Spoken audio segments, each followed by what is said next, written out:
everybody, it's Friday. Do you know where your bass player is? Of course you do. He's on his way to the studio, just as soon as he can scrounge enough change together to take the bus!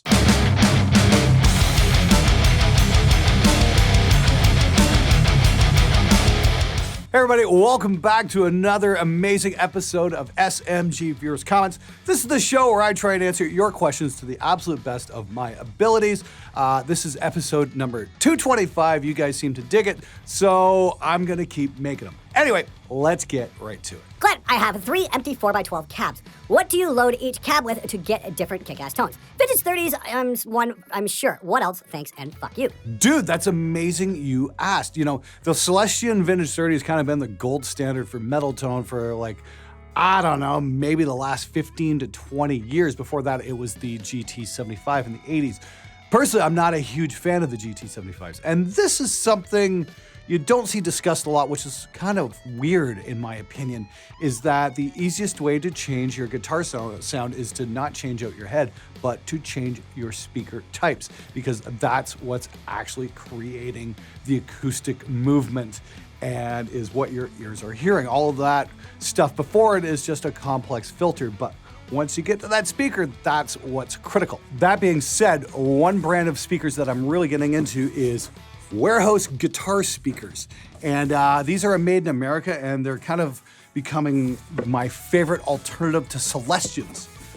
These things are absolutely fucking stellar. This, heavy motherfucker. This is a Veteran 30. This is their take on the Vintage 30, but it's not quite a spike in the top end. It's a little smoother, and is one of my absolute favorite speakers to record. It is absolutely fucking badass. Now, one of my absolute favorite cabinets to record back at Spectre is my Rev cab, and it comes loaded with a pair of these Veteran 30s and a pair of ET90s. You can check them out on my custom impulse response pack from Lancaster Audio. It's got various mic configurations and whatnot of that cabinet. And I think it's a really nice alternative to the overused Vintage 30 sound. If you guys are really looking to get an expanded tone palette or just get away from the norm and still want something that sounds really awesome, yeah, take a look at what WGS has to offer, because I know I'm certainly impressed. It's a very smooth, very easy speaker to record, and it is certainly worth checking out. Good luck, dude. Glenn! Starting out a career as a mixing and mastering engineer in LA, is it better to drop your cash on room treatment, plugins, and decent monitors for the home mixing studio instead of analog boxes? Or is there some serious merit to using analog boxes in these modern times? I hope you're enjoying the awesome traffic out here, and you're looking great on keto. Louis, thank you so much. I'm actually doing a keto blog and a couple of different episodes. I'll kind of get into that. Anyway, yeah, so far so good. It's really doing the trick for me. Anyway, where you should place your money. I would definitely recommend some acoustic treatment. Probably good monitors. Check out some of the Kali stuff. They just put the 8s out, and they've got some 3-ways coming out, which are gonna be really awesome, especially for how little they cost. And yes, room treatment. If you haven't watched my video on how to build bass traps, please check that out. It's absolutely critical for anybody who's in a home studio. And I think I'm gonna be doing an episode on just like home studio acoustic hacks and showing what we can pull off for not a crap ton of money. But acoustics and monitors are gonna be far more important than whatever box you decide you need to get. Here's why. If you're recording metal, you don't need super high-end esoteric preamps because you're recording fucking metal. Turns out metal guitars like cheap preamps, such as what you'd find on a little Behringer sketchpad board or something like that, or a small Mackie. Those, they're absolutely fine for what you're doing. You know, so there's some really good cheap analog compressors out there that you don't have to spend a lot of money on. DBX 160 XTs come to mind. I've got a pair in the rack at Spectre, and yeah, they're great on kick drums and a few other things. The Art Pro VLA tube compressor as well. Stellar fucking tube compressor. I think it was like $300. Definitely worth taking a look at. So no, you absolutely do not have to break the bank. If you want to spend your money, spend it on acoustics. Good luck to you, dude. Hopefully it goes great for you. Oh, I almost forgot. We've still got some SMG cockblocker noise gates available for pre-order. They're going quick, they're going fast, they're not gonna be around much longer, so please get in on the pre-order now if you want to get one of these incredible noise gate pedals. These things are absolutely perfect for the metal player because they not only gate your guitar here and here, they gate your amp here and here on the effects loop, so you don't hear any hiss when you stop playing. It's only $219, shipped anywhere in the world. Highly recommend getting one. They're not going to be around forever. And besides, it says cock right here. And that's guaranteed to offend somebody, hopefully Reverb. Hey Glenn, what are your thoughts on those playlist curator websites that offer to put your song in front of influential bloggers and Spotify playlist curators for consideration/promotion in exchange for a fee, like SubmitHub? Never used one. Nobody's ever approached me for anything, so I guess I'm not an influencer. So there is that. I guess that's a good thing. And here's the thing I'd recommend. Talk to some bands who've actually paid for that service and see if it's actually worked. Here's the thing though, I'm never gonna take money from a band and say, oh, hey, listen to these guys. I think they're awesome, because I'm not gonna do that if I don't dig the music. My multi-channel network, Studio 71, about 3 years ago, hit me up about some LA band I'd never heard of. Hey, you wanna do a promo spot for these guys? And I'm like, thanks, but no thanks. It's not quite my genre of music, and if I put that out, you guys are gonna fucking revolt. So I'd rather eat ramen that week than lie to you guys. I'm so late, but do you guys edit tracks before re-up? Dude, no worries. If you're making late comments on some of my older tutorial videos, they do come up on my feed, and I think if it's a cool question, I will definitely answer it. So don't be afraid to ask, especially a basic question like that. Here's the thing, I don't know what you mean by edit before reamp. Do you mean, just cut out all the spaces so you don't hear hiss? Or do you mean like timeline everything to the fucking grid so it's completely stale and boring like so many fucking records these days? Here's the thing, if it's the first method, I'll usually do that after reamping and just like edit out all the spaces and whatnot. But if you absolutely insist on, sanitizing the living shit out of a performance, you might be better off editing before you ramp. Just make sure you save the original version in case you fuck something up beyond recognition. But it's far easier to see with a distorted guitar signal where to make your edits when you have a clean track right alongside it so you can move shit. Because a dry track is gonna be all spiky and shit, whereas a distorted track is gonna be heavily compressed and be very hard to see where the actual strings are being picked. So try that, but like I said, proceed with caution, make a backup, or better yet, just don't do it at all and let's hear the player. And now it's time for the butthurt of the week. I would never record or work with you. I am a musician and a recording engineer. You are just really rude. The guy asking for an internship, he just wanted to learn from you. That's something to be proud of, someone wanting to learn from you. You're just a rude, self-obsessed person who wants to complain about his career. Well, thank you very much, Dan, for telling me what my life's all about and what I want to do. I couldn't figure that out for myself. Seriously, though, that episode, Stupid Musician Text from musicians to their engineers. I don't know if you could figure it out from the title, but the meaning there was to other engineers. So that was actually sent to me from somebody else and some shit he had to deal with. And, he was working in a small studio and didn't have the space to take on an intern. I understand what that's like because Spectre was just a 2-car garage that was converted. So we had barely any space. Here at the Hollywood studio, we've got a lot of space. We actually have space for an intern, and I am currently seeking an intern, and I'm getting some really good responses. So if you're in the LA area and you want to help out on a YouTube show with audio production and hopefully you can learn something along the way, yes, I am looking for interns. Private message me, let me know what's up, and if I haven't got back to you yet, I apologize. I'm just kind of scrambling to keep up with emails at the moment, hence why I need a fucking intern. Seriously though, if you want to dedicate yourself to long hours, crap pay, and maybe learn a thing or two along the way, yeah, hit me up. I'd love to work with you. Thanks. All right, this next one's pretty hilarious. I'm not gonna speed this up because this is just too funny. I'm gonna try and say this with a straight face. Hey Glenn, my band has its first show next month, and at the end of the set, our drummer wants to climb over the drum kit while we go crazy. I cannot help but think that the venue will have a problem with this. What should I do? Climb over the drum set. You mean like from the lighting rig? You got to give me a bit more detail. Climb over the front, climb over the back. There was a great clip there with a guy wiping out on a drum set doing exactly that. That's the sound. So chances are your drummer might be a bit of an idiot, and that's fine. It happens. We've all dealt with them. The trick is to get that shit on video and then send that clip to me so we can all make fun of him. 5:56, I was listening to the Police's Synchronicity 2 multi-track last night. I was surprised by how imperfect Copeland's drum track was, tempo-wise. It sure as shit didn't hurt the awesomeness of that song. Well, of course it wouldn't. I mean, that's the whole thing about humans. We managed to make really amazing music Way before computer recording ever came along, we used to record to tape. There was no grid to snap to. We maybe had a click track to play to, but that was about it. Yes, you could get super obsessive and do it on tape, but it'd take a couple months and a couple $1 million. And it wouldn't really improve things all that much. Remember, we're making rock and roll. We're not making dance music here. So the trick is to know when to let shit go. And that means, if it's not strictly on the grid, if I move this, is it going to make it better? You have to ask yourself that question before you ever start changing someone's performance. Is this going to make it better? And I don't think enough people do that. I think they just automatically think if it's 100% aligned on the grid, then it's wrong.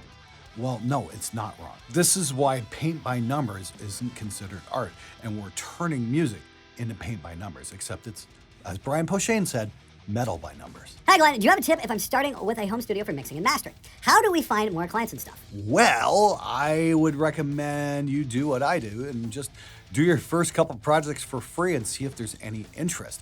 That's what I did anyway. I invited some local bands in to come track a couple songs. Next thing you know, they're telling their friends who also play in bands, hey, you should check this studio out. There's some really cool stuff. And that's how my career took off. So that's probably your absolute first bet. Go to a couple gigs, hang out, see some bands you like, find out which ones are pretty cool, and then ask them to come into the studio and record for free. Good luck, dude. Glenn, I've heard nothing but extremely negative things about Behringer. Do you have any experience with their products? And if so, are they really as bad as everyone seems to tell me that they are? My advice, don't listen to everybody on audio forums, that kind of thing. A lot of the Behringer stuff's actually pretty fucking good. There's absolutely nothing wrong with the old 8-channel mic preamp converter that you can pick up for like $200. I know Bob Lentini from Saw Studio would record with those and just get absolutely stellar results. Once again, watch my video, The Greatest Guitar Recording Trick I Ever Learned. We use a 4-channel Behringer board with 2 crappy mic preamps and get awesome metal tones with it. So yeah, nothing absolutely wrong with Behringer. It's just varying degrees on the same technology of other stuff that's out there. It really comes down to features more than anything. But if somebody just automatically says, well, Behringer has to be shit, that's just a terrible prejudice against good gear that has the wrong name on it. Glenn, this is not a joke. My bass player thinks it's bad to change strings. He hasn't done it since March 2018. Please respond to this so I can show them that he needs to change his strings. Change your strings, Killian! Okay, Killian, you cheap fuck, listen up. You know what? Changing your strings is going to get you a better sound, especially if you're playing metal. Okay, do I need to repeat myself? Change your strings. You know what? I'm going to ask everybody here to help out. Can we get some please change your strings, Killian, in the comments? Or Killian, you cheap fuck, change your strings, stop making excuses, that kind of stuff. It'd be great if everybody could help out with that. That'd be fucking amazing. Let's do that, please. I feel your pain. My most recent client just paid me in weed. My rates are $15 an hour and $50 a mix. Feel like those are really inexpensive rates, but I still run into this issue. Seems unavoidable. Well, yeah, of course it's unavoidable because musicians are just cheap motherfuckers who don't have any respect for themselves, much less the engineer that they hired to record their music. What I don't understand is how you thought being paid in weed is in any form acceptable. I don't know where you're based in the US or Canada, but that could be a crime on a federal level, so be real careful there, pal. That being said, if he has money for weed, he has money to pay you, and you can tell him quite simply, fucking pay me in real money, not this bullshit. It's a fucking business, treat it like such. Seriously, dude, you want an incredible, affordable tube amp for that Benton cab? Go with the Laney Ironheart 60. I picked mine up used for $650 on Musician's Friend. It can do anything from gorgeous cleans to the most disgusting tones to a classic 70s tone. You know, I just got to play with a Laney amp the other night at Warren's place, and it was pretty fucking amazing, especially for those old classic Black Sabbath tones. Pretty damn cool. I've got a brand new Tony Iommi Laney cab sitting here at Harmony that I am dying to try out. So we're gonna put that through its paces real soon as well. Yeah, Laney's a really killer brand, and yeah, you can usually find their used stuff for really reasonable prices. Definitely worth taking a look at. I recommend Bruiser series. Despite the comments on durability, I nor my friends have never had an issue. 333 JSX copy, 6260, 6505 copy, 1990 Marshall sounding copy. Pick one, and if you find it used, they go dirt cheap. There was also the Tri-Rec triple rectifier copy. I've never tried it. In Finland, they go around 200 to 300 used, except the Tri-Rec. Yeah, I reviewed a 333 XL for Fearless Gear Reviews last year, and it was a fantastic sounding amp. You know what? It was a JSX clone, and it's kind of a shame they don't make the JSX anymore, but I do think they still make that amp. Definitely fucking cool, especially if you get the newer ones with like the metal input jacks that are done correctly. Shouldn't have any problems whatsoever. Glenn, I know during mixing it's good to have 3 to 6 dB of headroom before mastering. Is there such a thing as too much headroom? I always find myself turning things down and never back up. If something sounds quiet, I lower things that are covering it up. I sometimes end up with about 16 dB of headroom, and I really have to crank the limiter as a result. Is that too much headroom? Cheers from Michigan, and fuck you, Glenn. Yeah, you know what? I'm sure you're not the only person who's been there. I've certainly been there. It's like, did I turn shit down too much? The end result here is if it sounds good, if it gives you a sound that you like, then it's absolutely fine. Don't worry about it too much. I find that too. I'm constantly turning things down, and then I remember it's like, hey, maybe I should track it slightly lower level, and chances are I'll get better results. So leave a little bit more headroom as you're getting your tracks. There was a discussion at one of Warren Hewitt's master classes there a couple years ago where the guys were like, hey, leave a bit more headroom because all this shit is designed to emulate all this gear at a certain level, and if you go past that, you're kind of losing out on that digital sweet spot, so to speak. So try and get your peaks around -9 to -6, somewhere around there, not like -2, -1, that kind of shit. And you'll find you'll probably have a lot more room for mixing on the other end. Hopefully that works out for you, dude. Be careful in LA, it's become a cesspool. Some areas you wouldn't want to drive through even if you have an armored vehicle and a biosuit. Oh, pshaw, Jim. Dude, I used to gig on 7 Mile in Detroit. LA is a walk in the park in comparison. Do you think that rock and roll can be saved with new bands like Greta Van Fleet? Well, I don't know about saved. I mean, like, you look at some Greta Van Fleet shows and their audience is looking pretty fucking ancient. There's nothing wrong with what Greta Van Fleet's doing. It's great that they're having some success. That's cool and whatnot. I don't know if they're getting the young, formative audience, though. That's where the big question mark is. And that's what we need. We not only need young, fresh bands playing kick-ass music, we also need a younger crowd getting interested in this music. I mean, like, 10 years ago when Rock Band and Guitar Hero came out, there was this whole crop of new musicians that came along, and it was fucking awesome. These days, I don't know, like, where's the big lead coming from? I mean, like, if kids are into gent, that's absolutely fine as long as they're picking up guitars and they're getting inspired, that kind of thing. It really remains to be seen. You know, are there a lot of young fans at Greta Van Fleet shows? I don't know. From what I've seen, I didn't see many. I could be completely fucking wrong, though. You tell me. That being said, I did go to the Whiskey the other night to go see Quiet Riot, and unfortunately it looks like it's going to be one of Frankie Banali's very last shows. He's got stage 4 cancer, and he's fighting like a trooper, so good for that dude. If he can do the upcoming tour, hey, my hat's off to him. Massive respect for that, but, you know, dude, thanks for all the great music over the years. Anyway, what really blew me away, actually, wasn't Quiet Riot, but it was the band that was up before them, and they were called the Aviators. And they were kind of like a modern Led Zeppelin kind of sounding band. They had the kid, the drummer had the Bonham kit and could just play the hell out of it. But most importantly, they had an amazing singer. He was a cross between, say, Robert Plant and Sammy Hagar, and he had fire in his voice. And it was fucking awesome. You know, I sat through a lot of bands that night, and as soon as they went on stage, I just heard something. I'm like, I gotta go check this out. Because I really wasn't paying attention to anybody else, but they got on stage like, whoa, what's going on here? So hopefully I'm going to be able to get them on the show at some point because I think they'd be really interesting to record because they definitely didn't need any artificial enhancement. All right, everybody, that's it for this episode. Don't forget to check out the SMG Cockblocker Noise Gate, available for pre-order now. They're going quick, they're going fast, and they're not going to be available much longer, so make sure you get your pre-order in before they're gone for good. As always, keep those comments and questions coming. I love hearing from you guys. You got a question on recording, if I think it can help out the general audience, I will definitely put it on the show. And I'd just like to thank everybody for your loyalty, for watching this show week after week, for year after year. I'm going to keep answering your questions for as long as I can, so keep them coming, and until next time, let's make some great music together.